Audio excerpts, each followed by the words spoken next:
David Edward and Liz Trendowski discuss Liz's new book, Poking the Cadaver. Liz, how are Hey, you? I'm very well. Thank you for inviting me to this podcast. It's very Of course, exciting. of course. And only you and I secretly know the path that took us here. So we'll Well, keep that's that okay. we'll keep that between us.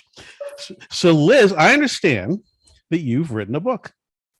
I have, David, and it took about 6 months or so, and it's finally finished. I did. Congratulations. And what's it called? It is called Poking the Cadaver, a forensic approach to public speaking, and I have the cover here for anybody who would like to see it. Nice. Yes. And is that out now on Amazon? It is. It just went out today, actually, on Amazon. So hopefully someone will be able to get it by the weekend. I don't know how quickly they respond, but it should be there. Cool. Very Well, exciting. by the time that this video come out, about a week later, so I'm sure it'll be out. I'll put a link to it below. Oh, thank you. That's excellent. So now, public speaking, poking the cadaver. Well, let's get into it. How did you come up with that title? Well, that's a great question. I'm a forensic expert who's just getting out of the forensic business. And what I discovered was that there is a forensic approach to public speaking, doing anything, everyday speaking, or for a presentation for school, for work, for whatever. And there are some techniques that I've used that are part and parcel of the forensic business that really, really helped me throughout my career in forensics. And they also helped me, especially in public speaking. Well, and listen, and you know, a forensic expert, that could be a lot of things, but you actually have a very unique history, work history that got you here. So why don't you just let everyone know what that is? Because I mean, I found it obviously impressive, and I think you have a view of public speaking that is so legitimate and so much different than what a lot of us think of. You know, we don't. A lot of us have a PowerPoint behind us in a room with 3 people and we're nervous, but you came up a lot differently than that. Well, thank you for saying that. That's very exciting to hear somebody say that about me. I consider myself a glorified bartender, actually, because I graduated from school, from college, and I did the bartending thing during the summer, and I just loved it. So I came through the hospitality industry, owning some bartending schools and creating a program for responsible service of alcohol. When I did that, a forensic company picked me up because of my knowledge on alcohol, because I do have a science background as well. And just sort of fit in what's called dram shop forensic expert. And a dram is a unit of measure. And the dram shops were actually the bars in England before automobile days. And there's a little backstory to it, but the way the Dram Shop Act started was that in England, before the automobiles, guys would gallop up on their horses to the dram shop / bar. And they would walk into the bar and the bartender would give them a dram of whiskey, which was more or less a shot glass. And they would give them a bottle of whiskey. And hopefully the man sitting at the bar didn't pour too many drams of whiskey, because if he did, and he got back on his horse while he was drunk and he hit somebody else on their horse and they got hurt, they could sue the dram shop owner. So that's the backstory on that.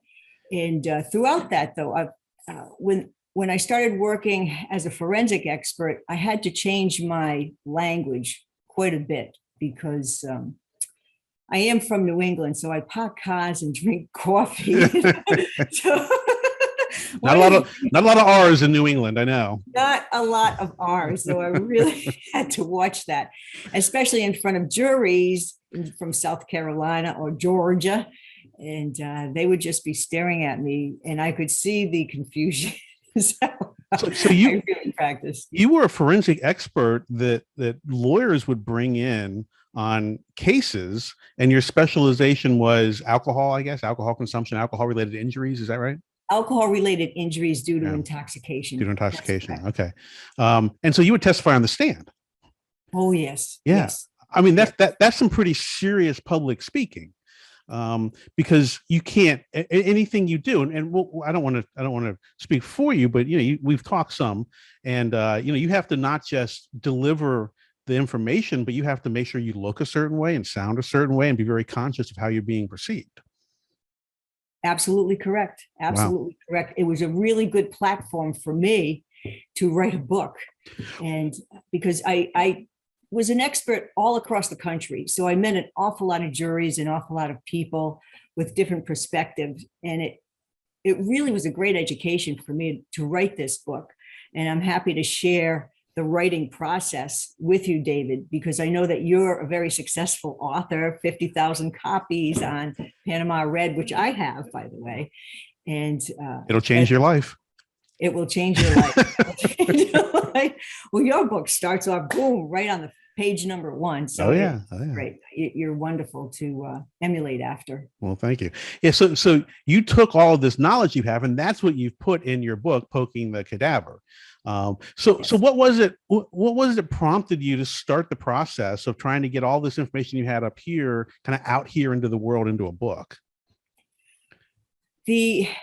I think with anybody, if they really enjoy something and they're pretty good at it, when you have conversations during networking or with new friends or whomever, and you tell them what you do. And when I told people that I was a forensic expert, the light bulbs went up, because most people are really familiar with CSI program on TV, Forensic Files and all of that. And so they have sort of a glamorous view of what a forensic expert is. And the sort of vernacular or vocabulary that we use in the business to make the case, make or not make the case, but you have to come down right in the middle and try to prove something, your opinion anyway. And anytime I talked about forensics, people were so interested. And I thought, this is great. If so many people are interested, why not write a how-to book on it? Yeah. Keep it simple and just do that.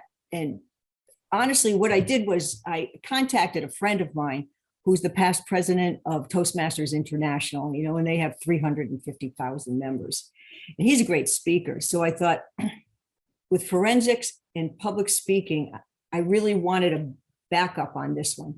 So I invited my co-author, Richard Peck, to join me. And that's how we started. And it's really been exciting. It hasn't been difficult, really. Like anything. Well, so what did that process look like when you started writing the book? How did you work that with your writing partner? Did you write in the morning? Did you write on a word count? Did you outline the book first? What was your process like to write it? Yeah. He couldn't write anything about forensics. So much of it, much of the text is from me.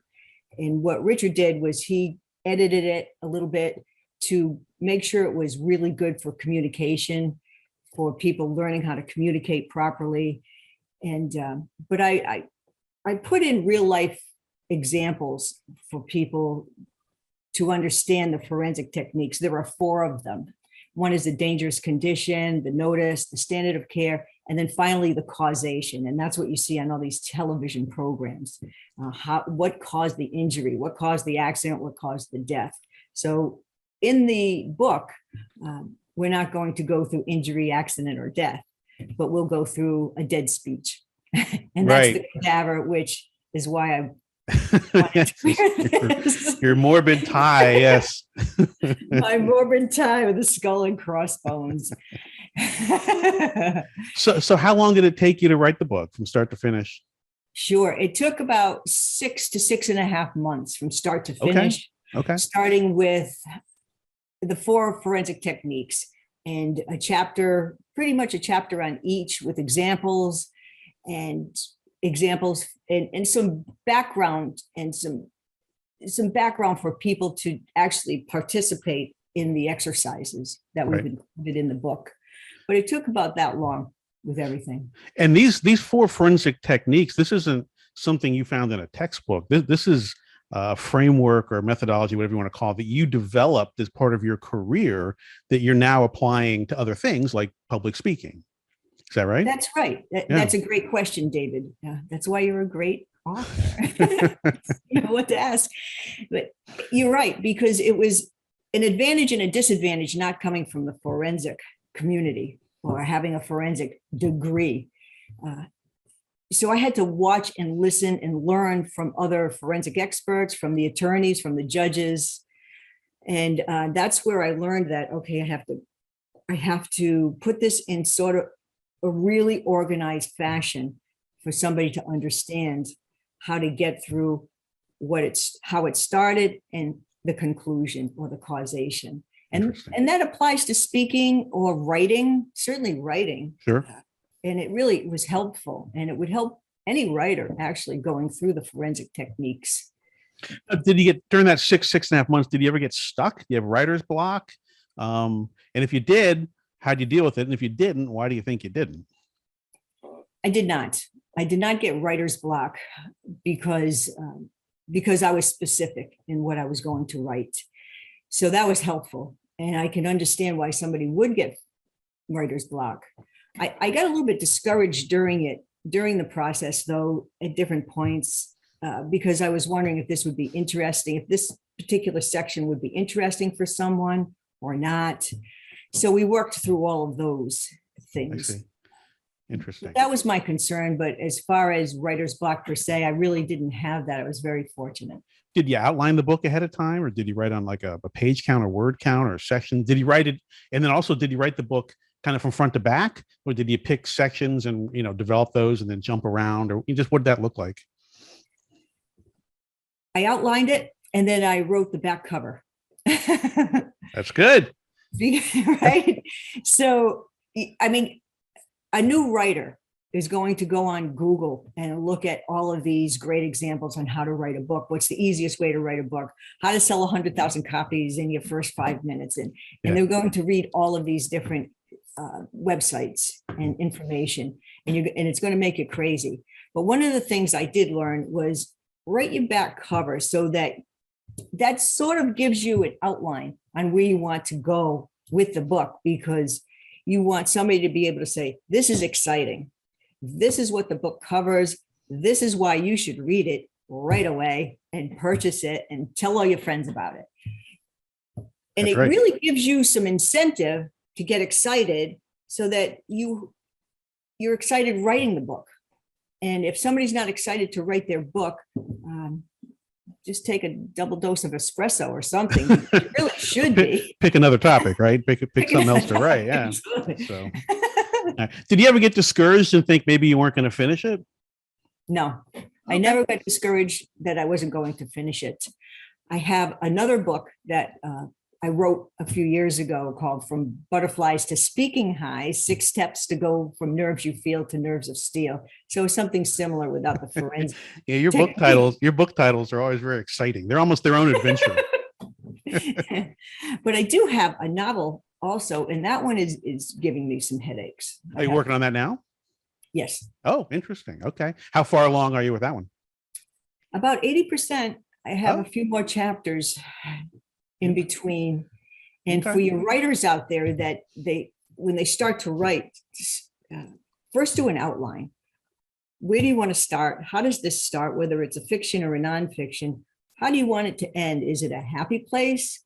Is it a challenging place? Is it a stressful place? Is it a convincing place?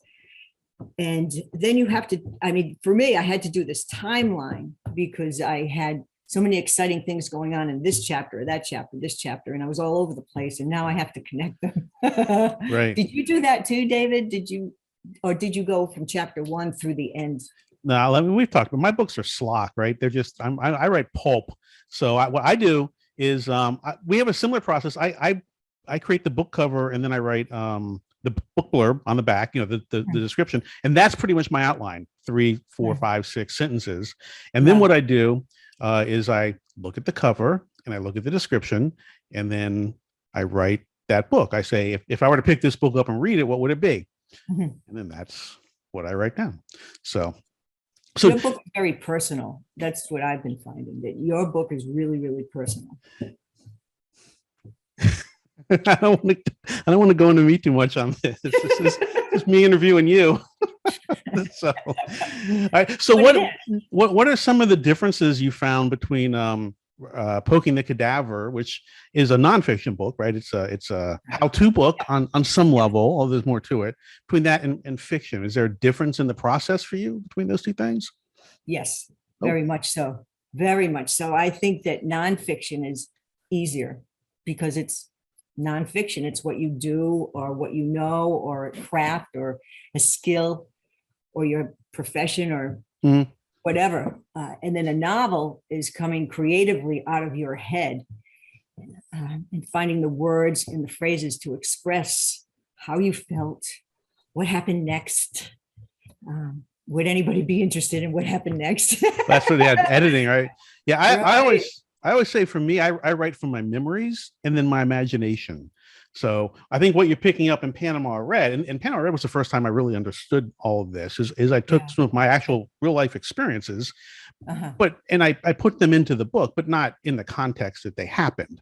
Yeah. So yeah, there is a sense of, and this is the only reason I think the books had any small level of success is because people do seem to pick up on that. So it's not James Bond running around doing, Right, just right. doing stupid stuff. Not that my Not characters don't do stupid stupid stuff. It is not stupid stuff. No, it's not. I agree. It's real stuff. So Poking the Cadaver, it's almost out. It'll be up by the time this video comes out. What is it that you hope people would get out of reading the book? It's an easy book to read, for number one. Number two, I'd like them to get a different perspective on how to speak and Yeah. what do they want their writing to end like? What do they want their speaking, their conversation to end like, especially when you want to make a point? So if you want to make a point, then outline it first, take a look at your point. And this outline that I have in the book will help you see if you made the point or not. That's interesting. And it's just a really easy way of getting your points across.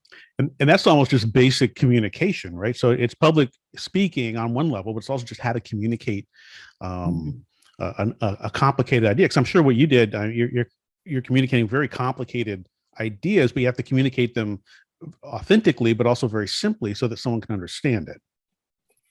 Yeah, and we took elevator speeches from job opportunities in an interview to television meteorologists giving out the wrong information. Yeah.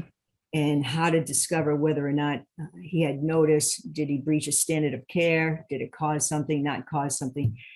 So we tried to take an awful lot of elements in everyday life. And I hope that somebody comes away with just thinking about and actually listening. This is a really good listening book.